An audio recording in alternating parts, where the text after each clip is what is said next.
We'll move on now to our next to last agenda item, which is second house historic landmark designation. I think it came as a great surprise that the second house in Montauk has never been designated as a historic structure. The original second house was built, I think, in 1749 and housed the keeper of livestock that were grazed out on Montauk moorlands every summer season. The original cattle drive in the United States went from East Hampton Village through Amagansett out to Montauk and then back again when the weather turned cold and the grazing season had ended. We made a commitment to renovate and restore second house, to bring in a formalized agreement with the Montauk Historical Society to manage this historic property.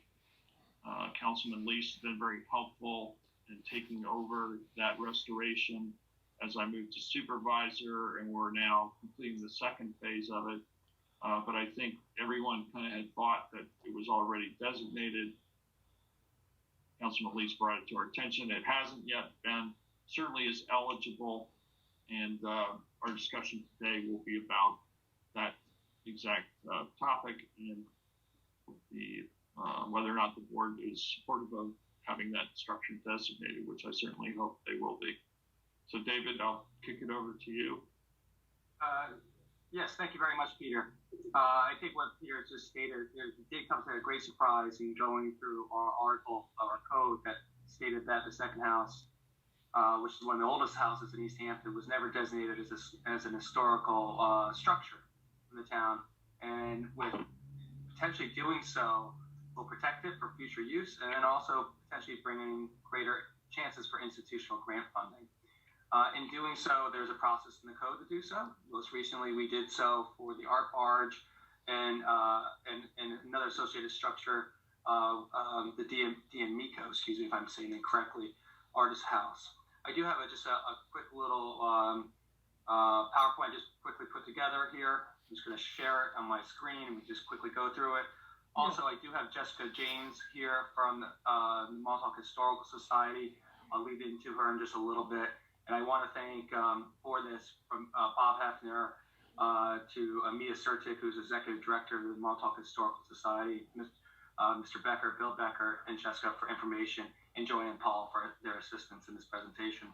I wanted actually just to bring in, we have both Jessica James and Mia Sertic, who are, Mia Sertic is the Executive Director of the Montauk Historical Society, and Jessica James is a board member. If they have any comments, we'd like to hear from you. David, it's Jessica James. Good afternoon, Supervisor Van Scoyoc and board members.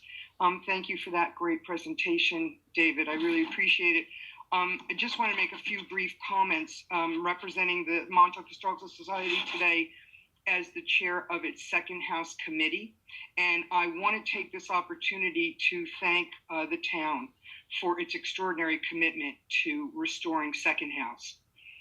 Montauk Historical Society appreciates the trust that you have placed in us as stewards of this magnificent historic property.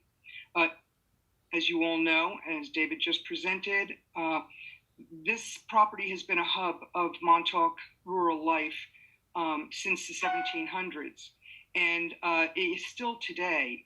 The grounds are used for community gatherings, there are craft fairs, archaeology festivals. We have host Sansamacum Day there. And we look forward to the restoration of the building so that we can design what we hope will be a really wonderful museum. We thank the town for entrusting us with a long lease on the property. And just so that the public knows, second house is the management is overseen by the East Hampton Town Property Management Committee.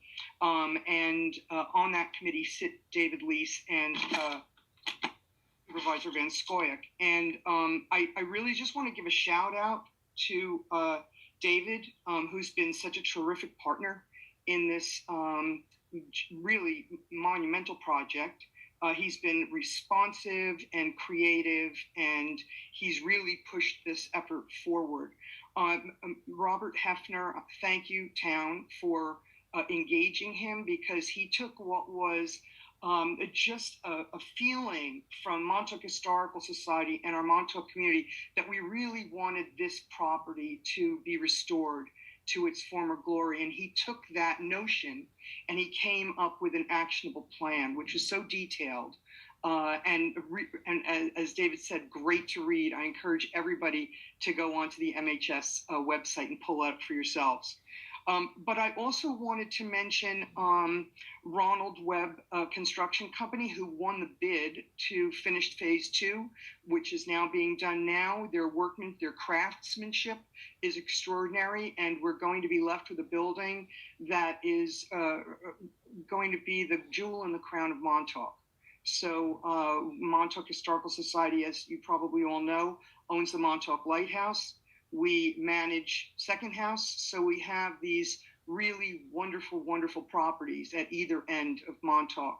And I hope you'll all come and visit when we're further along the process. And by the way, we do hope to open up the grounds for outdoor events, COVID permitting, by next summer. So keep your eyes on that.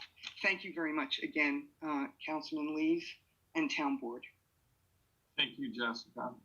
It's great to have with us today, and Second House has a warm spot in my heart.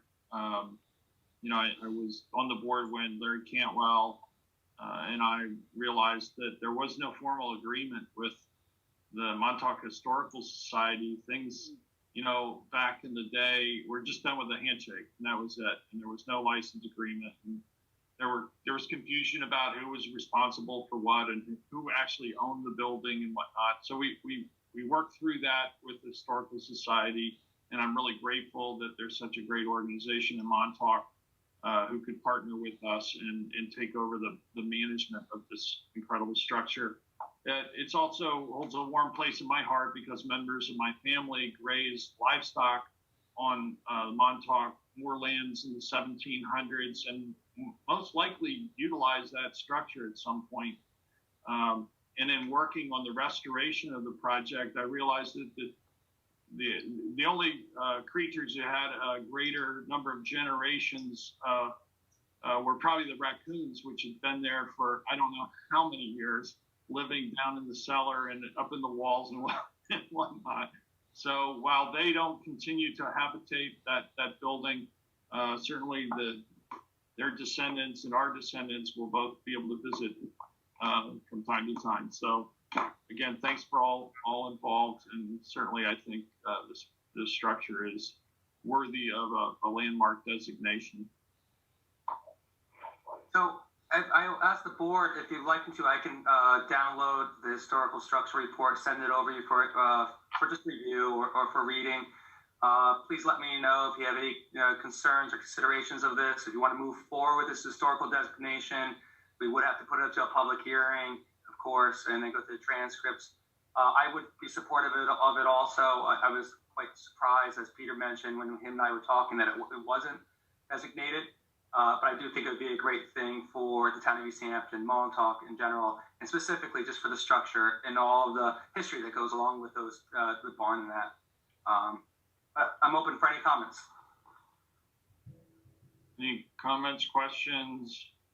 I would just say that I support the designation. I think it was 5 years ago when Catherine Nadeau from the Montauk Historical Society gave me a private tour just after the raccoons were cleared out.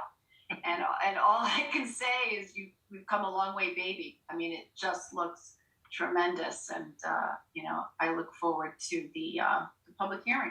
I'll be here from the community for this historic designation. So you all should have an electronic version of Robert Hefner's Second House structural report. I just forwarded that to you. And if there aren't any other questions or comments, I'll move on. I'd like to add my thanks to Jesse's comments. We are so excited at the progress that's been made on this. It's so fantastic, and we're really thrilled with the plans that we're starting to make about really creating a museum that's going to be, I think, a really important part of our community. So thank you from the bottom of our hearts. Thank you, Mia. Thank you, Jessica, for both joining us and for your efforts preserving history within the town of East Hampton.